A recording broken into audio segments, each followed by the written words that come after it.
Vous avez choisi la RTNC pour vous informer, Madame, Messieurs, vous avez bien raison. 446e jour d'agression extérieure contre la République démocratique du Congo, notre pays. Vous nous suivez depuis les territoires occupés par les ennemis de la démocratie. Sachez que nous compatissons avec vous. Madame, Messieurs, bonsoir et bienvenue à cette édition d'information dernière sur votre télévision. Les Bleus Blancs ont débuté aujourd'hui la session d'examen d'État sur l'ensemble du territoire national. Ici à Kinshasa, le vice-premier ministre, les premiers ministres Augustin Matata Ponyo avec à ses côtés les ministres de l'EPSP a donné le coup d'envoi de cette édition. Gisèle Ngaloula. C'est le complexe scolaire Prince de la Paix de Kinshasa qui a été choisi comme centre d'examen d'État pour cette visite du Premier ministre Matata Ponyo. Le chef du gouvernement, accompagné du ministre Makia Mwangou de l'enseignement primaire, secondaire et professionnel, est venu encourager ses finalistes à travers eux, tous ceux de la République, pour affronter ces épreuves avec sérénité. Occasion pour le Premier ministre de leur communiquer l'apport du gouvernement dans le secteur éducatif. Donc nous sommes venus pour vous encourager, pour que vous puissiez chasser la peur, pour que vous soyez mieux concentrés, et que toutes les bonnes réponses restent dans la tête. Deuxième chose, nous sommes venus vous transmettre le message du chef de l'État, le président Joseph Kabila, qui, comme vous le savez, est très attaché à la jeunesse. Il veut vous dire que l'éducation, ça fait partie de ses priorités. Et pour la première fois, depuis l'indépendance, il a donné les instructions au gouvernement et le gouvernement a mis à la disposition du secteur de l'éducation 100 millions de dollars américains pour améliorer les conditions dans lesquelles vous travaillez, dans lesquelles vous étudiez. Pour cette année, plus de 500 000 élèves sont concernés par ces épreuves à travers la République démocratique du Congo. Et puis, sachez que le Premier ministre et chef du gouvernement, Augustin Matata Ponyo, a visité les chantiers de la République. Guy Matundu. Première étape de cette visite sur terrain, la venue des poids lourds au niveau du pont situé à quelques encablures de Sep Congo. C'est le prolongement de l'avenue des poids lourds qui a déjà pris une bonne configuration dans le tronçon compris entre le pont Matete et l'entrée Istandolo. Par la suite, le Premier ministre Matata Ponyo s'est dirigé vers ce nœud gordien que constitue le pont jeté sur la rivière Ndjili. Nœud gordien du reste vaincu par l'agence congolaise de Grand Avo. Tout au long de son parcours, Matata Ponyo est venu vérifier si le timing du 30 juin accordé au maître d'ouvrage quelques jours auparavant sera respecté. Le chef de l'exécutif voulait tout connaître, tout savoir jusque dans les moindres détails. Les explications lui fournies laissent transparaître qu'au 30 juin, une grande partie du boulevard Lumumba sera fluide et donc tous ces bouchons à la Tchangou vont disparaître. La population a communié avec le Premier ministre lors de cette visite. Le gouvernement Matata nous avait promis que d'ici le 30 juin, cette route ici, pont jusqu'à Pascal, sera terminée. Alors aujourd'hui, on voit que c'est la réalité. Sincèrement, c'est la réalisation que nous sommes en train de vivre. Ça a été promis et nous sommes en train de voir réellement que les promesses qui ont été données dans le gouvernement de M. Matata est en train d'être accomplies. Nous remercions le gouvernement et que Dieu leur accorde encore de bonnes initiatives. Le nouveau bus du gouvernement vont circuler sur la bonne route le 30 juin 2013. La traditionnelle réunion de la Troïka stratégique a été présidée par le Premier ministre chef du gouvernement, Augustin Matata Ponyo. Gisèle Ngaloula pour le reportage. Le premier trimestre 2013 a été caractérisé par la maîtrise des principaux agrégats économiques et financiers. Le gouvernement l'a reconnu à l'issue de la réunion de la Troïka stratégique présidée par le Premier ministre Matata Ponyo. Pour le vice-premier ministre, ministre du budget, les données actuelles correspondent à la planification et au cadrage élaboré par le gouvernement au début de l'exercice budgétaire actuel. L'analyse de la Banque africaine de développement ainsi que du PNUD a présenté la République démocratique du Congo parmi les 10 économies en croissance soutenues en Afrique. L'épouse du chef de l'État, Mme Marie-Olive Lembe Kabila, a réconforté le président de l'Église du Christ au Congo. Monseigneur Marini Bodo a perdu son épouse, décédée le lundi 17 juin dernier. Angèle Kanam Kisinda. Pleurer avec ceux qui pleurent. C'est pour se conformer à cet ordre divin que Marie-Olive Lembe Kabila s'est rendue en début de soirée ce dimanche 23 juin 2013 à la résidence de Monseigneur Marini Bodo, éprouvée par les deuils de son épouse et mère de ses enfants.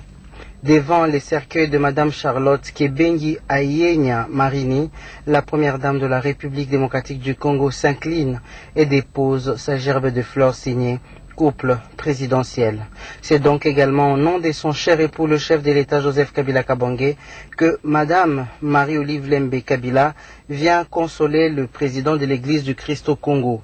L'épouse du chef de l'État mettra à profit son temps aux côtés de Monseigneur Marini Bodo, entouré de ses fils et filles, pour échanger des paroles de consolation et d'encouragement. La famille Marini est déplorée par la disparition de sa mère. Âgée de 64 ans, Madame Charlotte Kebengi Ayenya Marini, décédée le 17 juin dernier, laisse derrière elle 6 enfants. Après plus d'une heure passée aux côtés de Monseigneur Marini Bodo, la première dame de la République va signer le livre de condoléances avant de quitter les lieux du deuil. En dehors du chemin de fer, la province du Katanga a aussi besoin de la route pour transporter la production minière. Constat fait par le vice-premier ministre et ministre du Budget, Daniel Mukoko Samba, lors de son séjour dans cette partie de la RDC. Reportage, Françoise Boulabouaki et Pompo Oumba. Le vice-premier ministre, ministre du Budget, sur la route de Likasi, Daniel Mukoko, était frappé par ce troupeau de bovins. Ces bœufs vont parcourir 700 km, synonyme de la sécurité qui règne dans cette partie du pays, pour finir leur vie dans les abattoirs de Lubumbashi. Likasi, deuxième ville du Katanga, Tado, réputée ville coquette, avait beaucoup perdu de son éclat. Aujourd'hui, son visage se transforme avec l'arrivée de nouvelles infrastructures et l'entretien régulier des routes. Le patron du budget a bien noté cette volonté du gouvernement provincial que dirige Moïse Katumbi Chapwe, associé au soutien d'un peuple qui laisse éclater sa joie. À Kolwezi, situé à 400 km de Lubumbashi, le représentant du gouvernement central était impressionné par la construction de ce pont. Visiblement, une fois achevé, la longueur va dépasser le pont maréchal du Bas-Congo. Il sera à 2 voies pour détrôner l'ancien pont métallique. Un autre pont qui vient délivrer les opérateurs miniers, c'est sur cette route baptisée Chetani, entendez, route de Satan, pour qualifier son état laborieux. C'est le seul passage pour aller vers le poste frontalier de Kasumbalesa. Son état était impraticable. À quelques mètres de là, c'est l'entrée de la ville. Accueil politique de la majorité et des forces vives, tous ont répondu présent. Kolwezi, c'est aussi ces espaces verts, renaissants, à côté de la mitraille de la Gécamine. Le vice-premier ministre, ministre du Budget, est interpellé. Il faut passer de l'ancien au nouveau pour permettre à l'entreprise de l'État de rentrer dans la compétition, des solutions à trouver dans le budget de l'État, mais aussi dans des joint ventures. En séjour de travail au Rwanda, dans le cadre de la tripartite RDC-Rwanda-HCR, le ministre de l'Intérieur, Richard Moïse Manguesmans, a visité les réfugiés congolais cantonnés dans les camps de Kigeme. Joseph Oscar Mbal pour le reportage. Situé à 170 km de Kigali, les camps des réfugiés congolais de Kigeme hébergent plus de 18 000 âmes qui ont reçu la visite du ministre de l'Intérieur, Richard Moïse Manguesmans, accompagné de son homologue du Rwanda, la ministre en charge des catastrophes et des réfugiés, ainsi que des responsables du HCR. Richard Mouyej est allé se rendre compte des conditions de vie de ses compatriotes qui ont fui la guerre dans l'est de la RDC et entrevoir ainsi la possibilité d'un retour volontaire au pays après échange entre les deux parties. Un appel adressé à nous, hommes politiques. Ce jour dédié aux réfugiés devrait nous inviter chacun à réfléchir. Pourquoi ces familles sont-elles déchirées? Êtes-vous prêts à rentrer chez vous? Que ceux qui sont prêts lèvent la main. Auparavant, la délégation gouvernementale avait procédé à l'inauguration d'une école construite par les HCR en faveur des réfugiés congolais. Expression de joie à travers ses chansons et danses. Dans ces camps de réfugiés de Kigeme, les femmes congolaises s'adonnent à la confection des habits à la fabrication des savons pour leur survie. D'autres ont reçu séance tenante des certificats de naissance de leur bébé. Geste apprécié par la délégation venue de Kinshasa. Et puis, sachez que les députés honoraires du regroupement des parlementaires patriotes honoraires ont déposé les cahiers de réflexion auprès de l'honorable Évariste Bochab pour son interprétation à l'Assemblée nationale, nous dit Lopez Kakouba. Après qu'il soit complètement blanchi au sujet des allégations de détournement d'émoluments d'anciens députés, l'honorable Évariste Bochab a reçu en sa résidence les députés honoraires de la première législature de 2006-2011 du regroupement des parlementaires patriotes honoraires RPPH qui, par l'occasion, ont déposé un cahier de réflexion à l'élu de Moueka. Dans ce cahier, il est question de la gestion du bureau de la Chambre basse du Parlement sous Bochab, de la nouvelle CENI et surtout de la révision constitutionnelle ou inanition de la nation. Les soutenir, nous dirons, voilà, président, ce qui est arrivé, c'était l'incompréhension, le malentendu. Et voilà, aujourd'hui, la vérité vient de triompher. Nous militons pour des réflexions basiques sur la bonne marche des institutions. Et tel que vous l'avez dit, pour nous, il reste notre président, parce que c'est l'avantage de l'histoire. Je voudrais vous dire merci d'abord. Je suis heureux pour ces retrouvailles. Je suis plus intéressé de savoir ce que chacun fait aujourd'hui. Vous continuez toujours à vous intéresser à la marche de la République. Ceci est important parce que la République nous appartient à nous tous. Journée du poisson, c'est aujourd'hui en République démocratique du Congo. Le moment est bien indiqué pour savoir la place que les poissons occupent dans le régime alimentaire congolais. Mesdames, Miguel Mangal.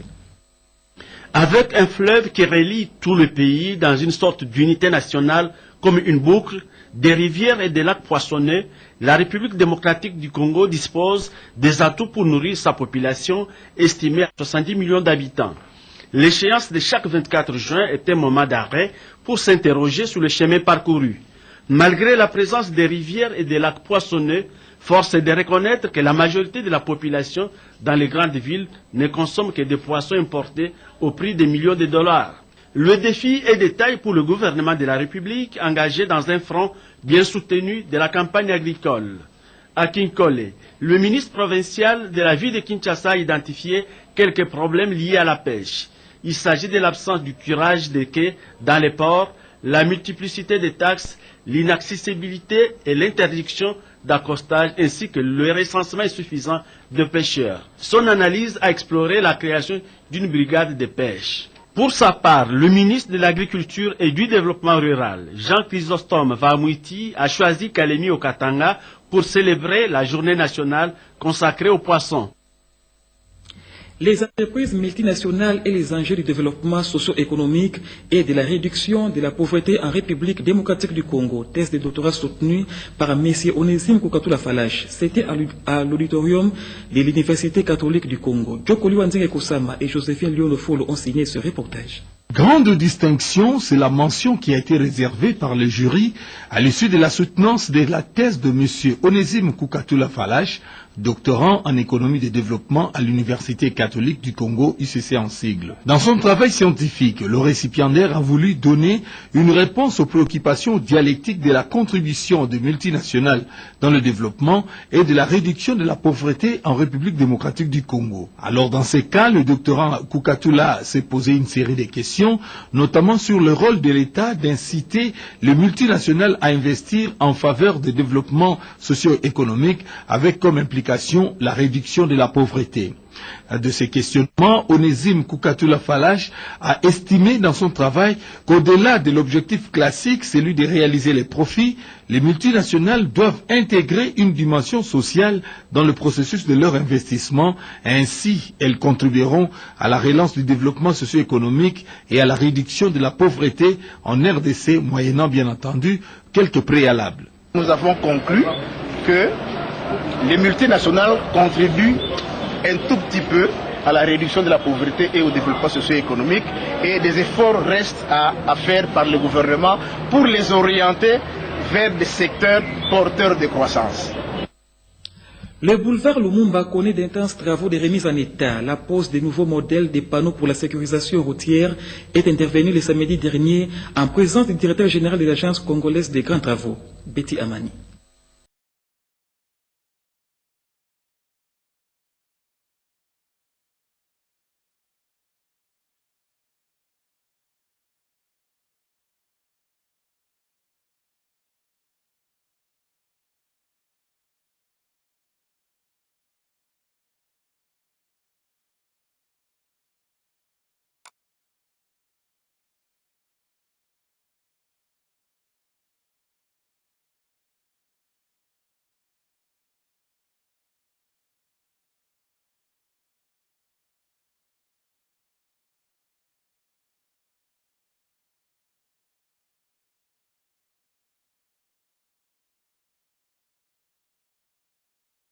A évoqué le chef spirituel de son message de circonstance. Son éminence Simon Kimba Onkiangani a en outre annoncé l'arrivée d'une forte délégation des Africains américains dans les tout prochains jours à Kamba, via Kinshasa.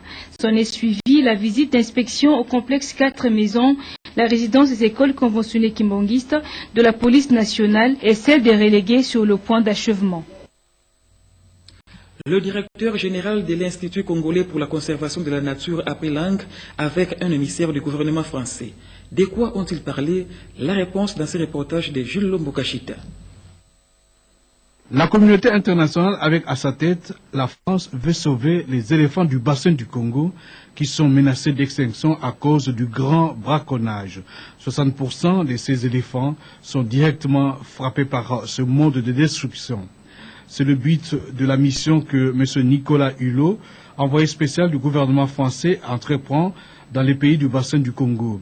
Il a eu la semaine dernière un entretien avec le directeur général de l'ICSN, le pasteur Dr Cosma Wilungola. L'idée de cette rencontre, c'est d'abord de faire un état des lieux, de comprendre la situation, comprendre pourquoi, en l'espace de 10 ans, dans le bassin du Congo, les éléphants de forêt ont été 60% d'entre eux ont disparu. Comprendre éventuellement ce que la communauté internationale pouvait éventuellement apporter en renfort et en soutien.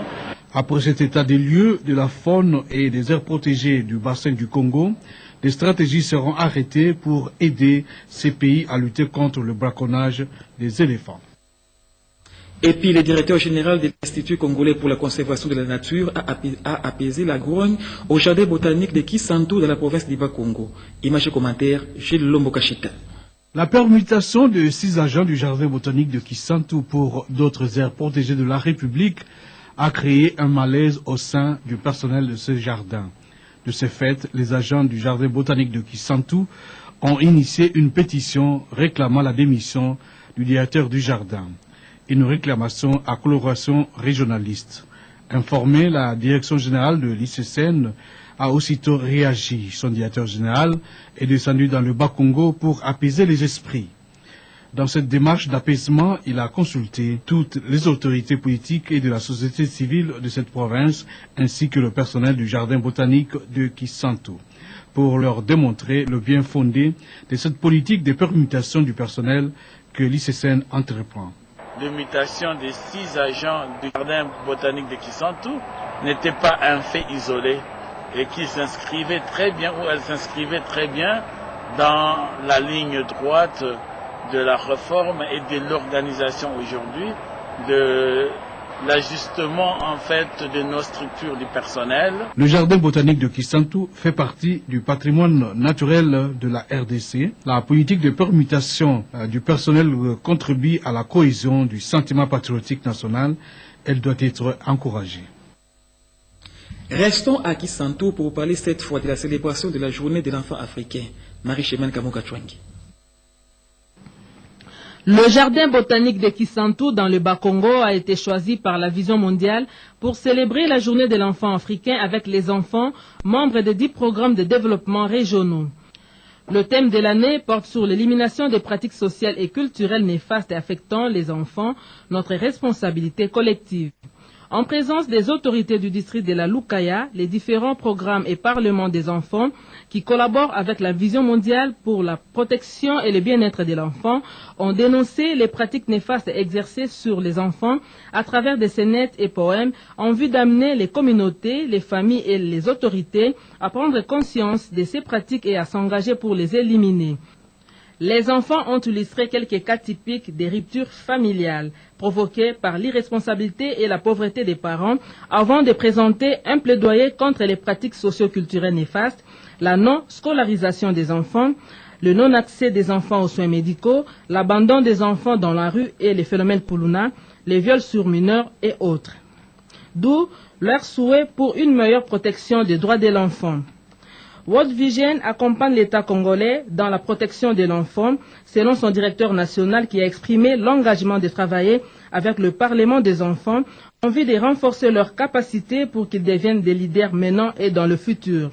La directrice associée chargée du plaidoyer et justice a sollicité l'implication de tous les acteurs sociaux pour le respect et la protection des droits de l'enfant. Les veuves, victimes et déplacés de guerre ont célébré la journée internationale de la veuve en la cathédrale Notre-Dame du Congo. Elle lance un appel au gouvernement pour les paiements des indemnités de leurs regrettés époux. Lopez Kakouba. Cette messe d'action de grâce, dite ce dimanche à 12 h en la cathédrale Notre-Dame du Congo, s'inscrit dans le cadre de la célébration ce 23 juin 2013 de la Journée internationale de la veuve, une résolution des Nations Unies. Parmi les participants, il y a eu des femmes victimes des atrocités et des déplacés de guerre. Dans son homélie, l'abbé Denis Liaki a exhorté l'assistance à vivre au modèle de Jésus-Christ selon l'évangile de Luc 9, versets 18 à 24. L'occasion était indiquée pour les veuves de faire appel au gouvernement pour le paiement des indemnités de leurs regrettés époux.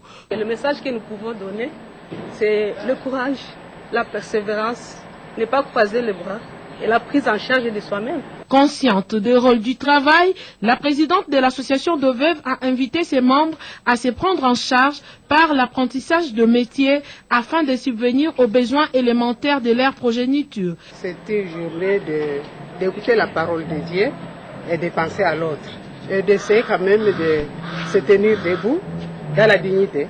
Passant de l'utile à l'agréable, les veuves se sont retrouvées à la salle polyvalente de la cathédrale Notre-Dame du Congo pour un moment de réjouissance. Il s'est ouvert à l'hôtel Soutani dans la commune de la Gombe un symposium sur la réparation des fistules en République démocratique du Congo. Constance Mananga et Fifi Mukundi ont signé ce reportage.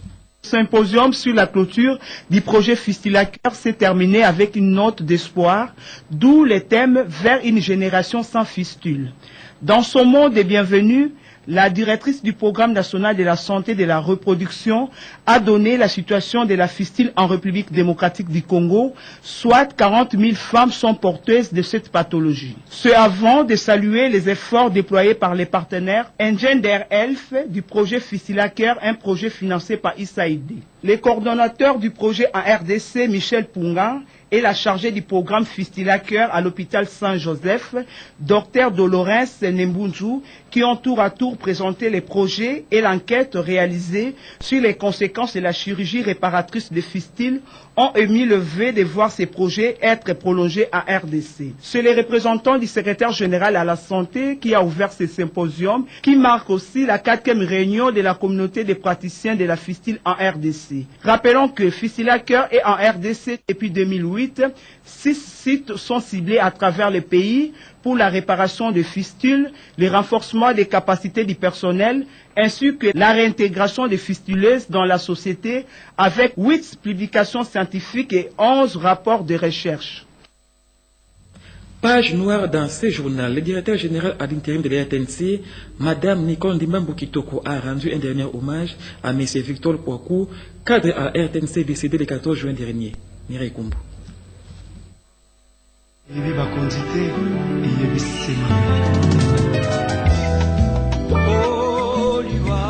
Lui, c'est Kouakou Iwoso Victor. Désormais, il repose là pour l'éternité et il ne fera plus partie du personnel de la radio-télévision nationale congolaise. Mort survenue le 14 juin dernier. Né à Malungu le 12 décembre 1958 dans la province du Bandundu. Kwaku était père de 6 enfants. Il a fait ses études primaires à l'Institut primaire Isisi dans les Bandundu et humanitaires à l'Institut Imbela, toujours dans les Bandundu. Au fait, c'est le 1er janvier 1987 qu'il a été engagé à la radio-télévision nationale congolaise. Alors chef de section expédition courrier à la radio-télévision nationale congolaise, Kwaku Iwoso tire sa révérence à 55 ans. Le sous-directeur de la délégation générale Anto Odia s'est souvenu des mérites de l'illustre disparu. Kwaku Iwoso, il faisait partie du personnel de Kilou Olivetti qui construisait la cité de la Voix du Peuple. Nous le connaissons comme un cadre d'une très bonne moralité, calme, et il n'avait de problème avec personne. Quand il avait un problème avec quelqu'un, il revenait pour arranger cela, et tout s'arrangeait en famille.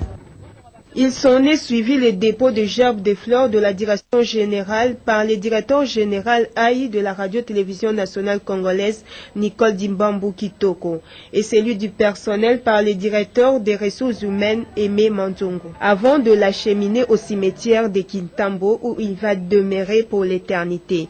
Que son âme repose en paix. C'est ça la vie. À l'occasion du 53e anniversaire de l'indépendance de la République démocratique du Congo, la Fondation Musée Laurent Désiré Kabila organise une soirée culturelle pour revaloriser la culture congolaise. Reportage. 2 345 000 km². Diversité de langues, diversité culturelle se rapproche en une soirée autour d'un événement. Mukwetu 2013. Grande soirée culturelle le samedi 29 juin 2013. Au Fleuve Congo Hotel. Au programme, acrobates, groupe de danse traditionnelle, humoristes et comédiens, nos artistes musiciens. Je viendrai chanter pour vous, moi, Kofi Olomide, le grand Mopao. Et Zaïko Langalanga Kolomboka sera là. Moi, Omambi Liabel, je serai là avec vous. Présentation de buffet congolais, défilé de mode et encore plus de célébrités. Moi, Simi Wakambarag et le Karmapa, je serai présent. Mukwetu 2013. Moi, Papa Weba, je confirme ma présence. Je serai là. Kanupanito, côté du fleuve, soirée wa comme ça. Moi, Mama Tchalamwana, je serai là.